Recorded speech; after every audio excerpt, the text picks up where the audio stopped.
కుటుంబ నియంత్రణ ఆపరేషన్లు 2 రకాలు ఉంటాయి. మగవాళ్ళకి చేసేదాన్ని వ్యాసెక్టమీ అంటారు, మహిళలకి చేసేదాన్ని ట్యూబెక్టమీ అంటారు.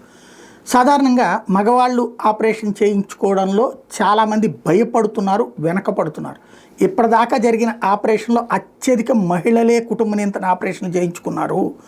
మగవాళ్ళు కేవలం 45,299 మంది చేయించుకుంటే మహిళలు 32,86,645 మంది చేయించుకున్నారు. 2023లో దేశంలో జరిగిన మొత్తం ట్యూబెక్టమీ ఆపరేషన్స్లో భారీగా పెరిగినాయి. గతంతో పోల్చుకుంటే 31,07,760 లాస్ట్ ఇయర్ ఉంటే ఈ ఏడాది 32,86,645 జరిగినాయి. వ్యాసెక్టమీ ఆపరేషన్లు వచ్చేటప్పుడు 34,247 లాస్ట్ ఇయర్ ఉంటే 45,299 ఏడాది ఉన్నాయి. కాబట్టి అప్పటికంటే ఇప్పుడు ఎక్కువే. అయితే 43 లక్షలకు పైగా ట్యూబెక్టమీ జరిగిన రాష్ట్రాలు మహారాష్ట్ర, మధ్యప్రదేశ్, గుజరాత్, బీహార్. 42 లక్షలకు పైగా ట్యూబెక్టమీ జరిగిన రాష్ట్రాలు కర్ణాటక, రాజస్థాన్, తమిళనాడు, ఉత్తరప్రదేశ్. ఇందులో స్పెషల్ ఏంటంటే మగవాళ్ళు ఆపరేషన్ చేయించుకోవట్లేదు. ఇందులో ఒకటి, వాళ్ళు ఆపరేషన్ చేయించుకున్నాక శక్తి సన్నగిల్లిపోతుంది, ఓపిక తగ్గిపోతుంది అనేటటువంటి వాళ్ళల్లో ఉన్న భయం.